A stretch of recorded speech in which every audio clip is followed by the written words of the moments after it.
সহযোগ কৰিছে ফিউচাৰা কুকৱেৰ আৰু ইণ্ডিগো PU এনামেল পেইণ্ট। এখিলা কাগজৰ বুকুৰ কবিতা সাথৰ ভাষাৰ মালিতা এপাহি ফুলৰ সুবাস বুটলি বিলুৱা হাঁহিৰ অসীম বৰষা তুমি দেৱী সুন্দৰ তুমি দেৱী আন্ধাৰ লোৱা কিন্তু ইয়াত নহয় দাদা। হেল্ল' প্ৰণাম। ৰাতিপুৱা দাদা আপোনালোকৰ লগত বৰ ভালকৈ কথা পাতি আছিল, কিন্তু হঠাৎ আকৌ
দেৱী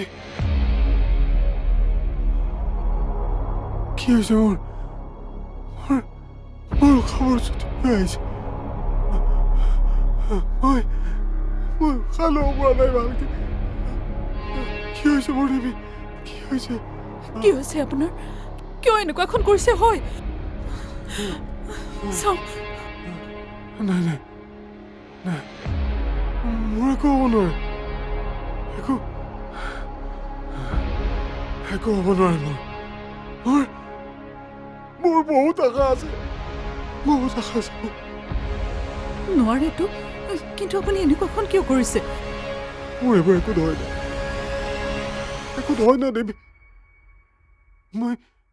মোৰ একো নহয়। মোৰ সন্মুখত তুমি আছা দেৱী, দেৱী মোৰ মৰমৰ দেৱী। তুমি আছা ন দেৱী? তুমি থাকিবা নহয়? থাকিবা নাই? আছো, মই আছো আপোনাৰ লগত, কিন্তু আপুনি এনেকুৱাখন কিয় কৰিছে? নাজানো, মই উশাহ ল'ব নোৱাৰা হৈ আহিছো। বৰ কষ্ট পাইছো, বৰ কষ্ট। নাই নাই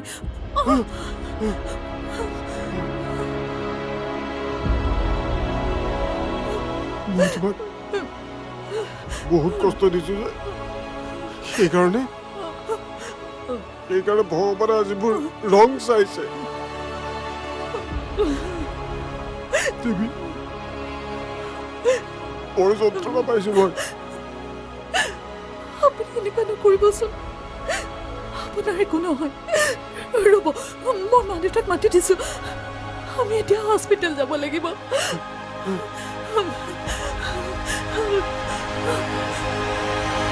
দেৱী কাকো বান্ধিব নালাগে, মোক তোমাক চাবলৈ দিয়ে। দেৱী দেৱী দেৱী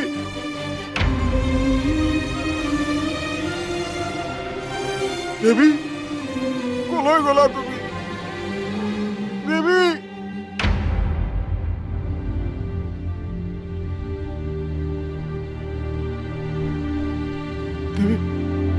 মই ইয়াতে আছো, আপোনাৰ ওচৰতে আছো। মই দেখোন তোমাক দেখা নাই মই কিয় নেদেখা হৈ গৈছো কোৱা দেৱী হে দেৱী নাকান্দিবা নাকান্দিবা তুমি কান্দিলে মই বৰ কষ্ট পাম মই তোমাক দেখা নাছিলো তুমি মোক খং কৰি আঁতৰি গৈছিলা ন দেৱী নাই নাই মই ইয়াতে আছো আপোনাৰ ওচৰতে আছো এয়া চাওক মই আপোনাৰ ওচৰতে আছো নাযাবা মোক এৰি নাযাবা ভালদৰে বহক দেউতা মা দেৱী মই বেয়া মানুহ নহয় দেৱী তোমাৰ ভাল পাই মোক মানুহ কৰিলে মই তোমাৰ লগত জীয়াই থাকিব বিচাৰো কিন্তু এই সুখৰ সময়বোৰ দেখোন বৰ খন্তেকীয়া মই আছো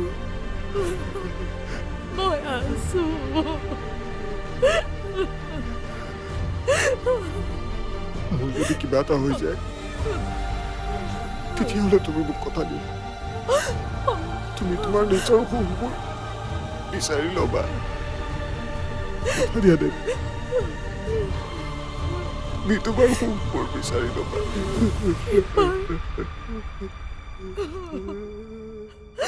মা দেউতা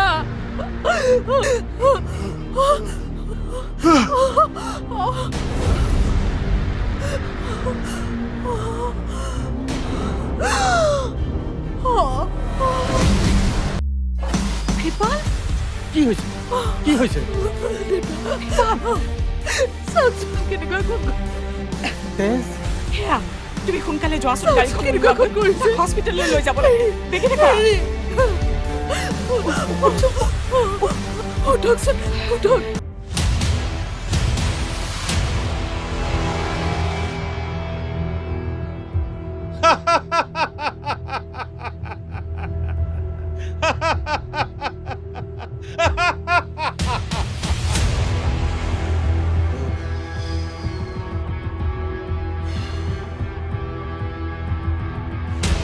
सुहाना सफर और ये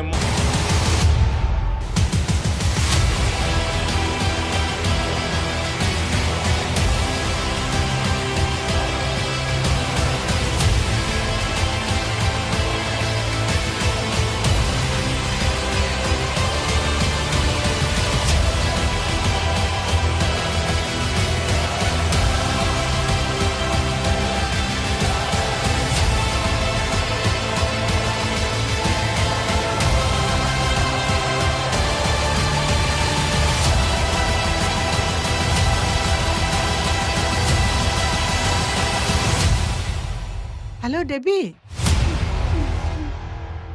মা কি হৈছে দেৱী কি হৈছে কচোন এখেতৰ কিবা এটা হৈছে সেই মাত্ৰ অতীত সোমাইছে তোমাক কথাষাৰ জনালো মা ৰাখিছো হেল্ল'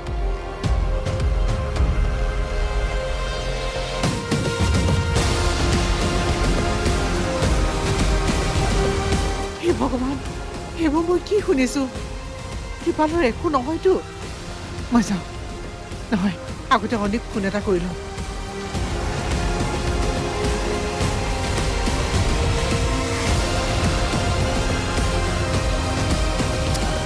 এইটোৱে জানো কি কৰিছে ফোনটো ৰিচিভ নকৰে কিয় ইমান এটা ডাঙৰ ঘটনা তাৰ কাণ্ড জ্ঞান বোলা বস্তু এটা নাই দাদাৰ কি হৈছে দাদাৰ ৰ'বাচোন ধৈৰ্য ধৰাচোন অলপ ৰচোন ঐ ক'ৰবাত কিবা হৈছে নেকি অ ডাক্তৰ হয় পেচেণ্টৰ অৱস্থা এতিয়া কেনেকুৱা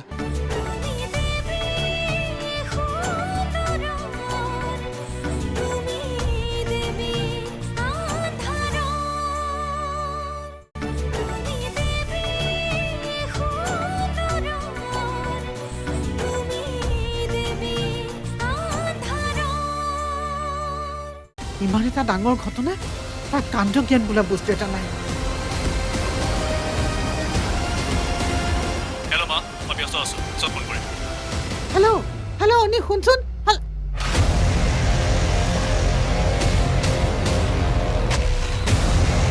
এই ল'ৰাটো মানে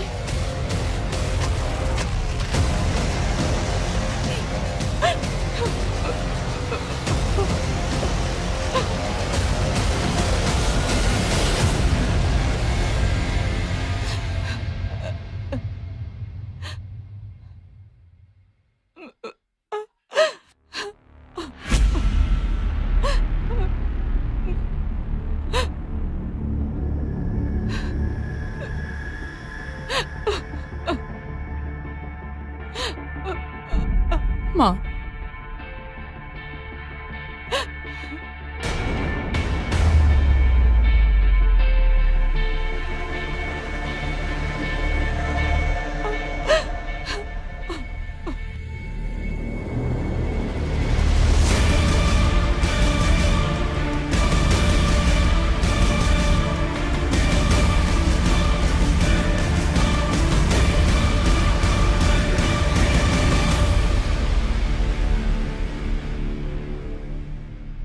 দেউতা দেউতা দাদাৰ কি হৈছে দাদাৰ ৰ'বাচোন ধৈৰ্য ধৰাচোন অলপ মা দাদাৰ কি হৈছে কোনেও খুলি নকয় কিয় মা কি হৈছে দাদাৰ মোক একো নুসুধিবা তাৰ কিবা এটা হৈছে কি হৈছে ব্লাড বমিং কি ব্লাড বমি কৰিছে ডাক্তৰে কি কৈছে দেউতা এতিয়ালৈকে একো কোৱা নাই সকলোবিলাক ডাক্তৰ লাগি আছে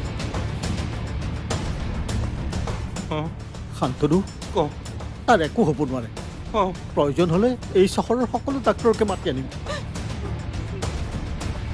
আপুনি চিন্তাই নকৰিব দেউতা মই আছো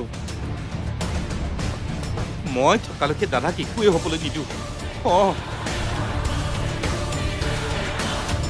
প্ৰয়োজন হ'লে দাদা বাহিৰলৈ লৈ যাম দেউতা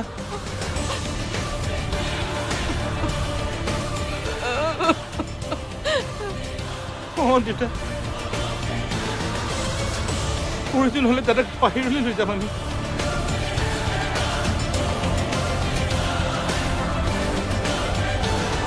আপুনি চিন্তাই নকৰিব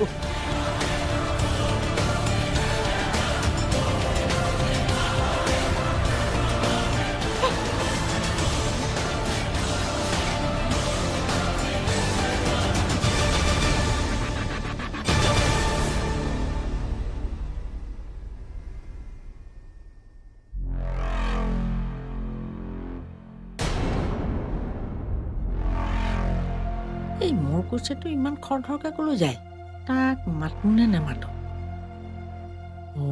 ক'ত গৈছে আকৌ জানিবলৈ বৰ মন গৈছে নহয় যি হ'ব মাতোৱে আজি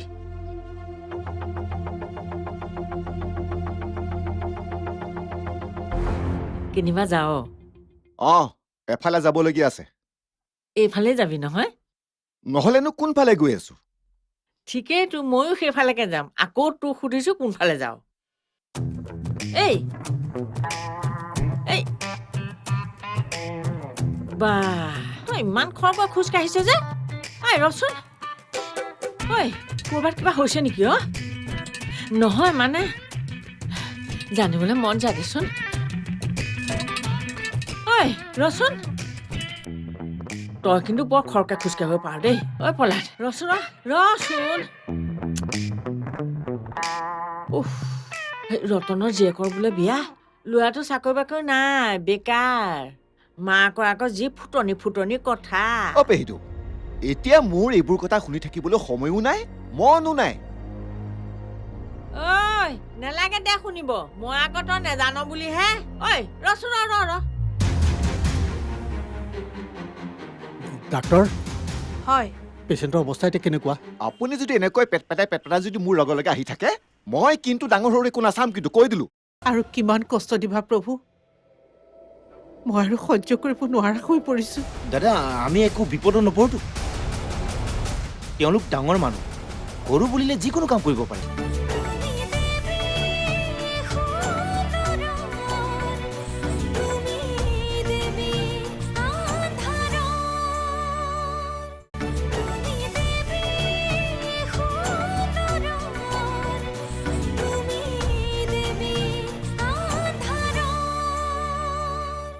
পেচেণ্টৰ অৱস্থা এতিয়া কেনেকুৱা?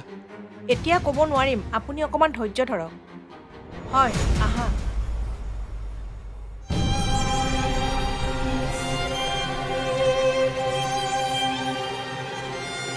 হে ভগৱান, তুমি মোৰ যি অপকাৰ কৰা কৰা, তেখেতক ভাল কৰি দিয়া প্ৰভু।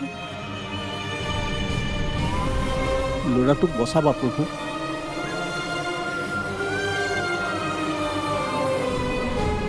দয়া কৰা।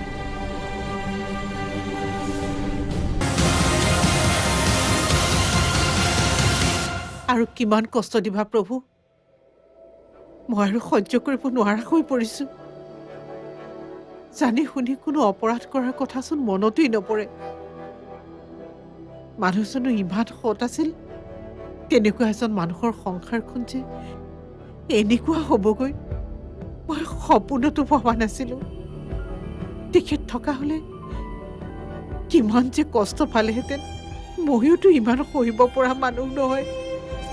তুমিতো জানা প্ৰভু, কিয় কষ্ট দিছা ইমানকৈ। তাতকৈ যদি তুমি মোক মাৰিয়ে পেলালাহেঁতেন, ময়ো মুক্তি পালোহেঁতেন।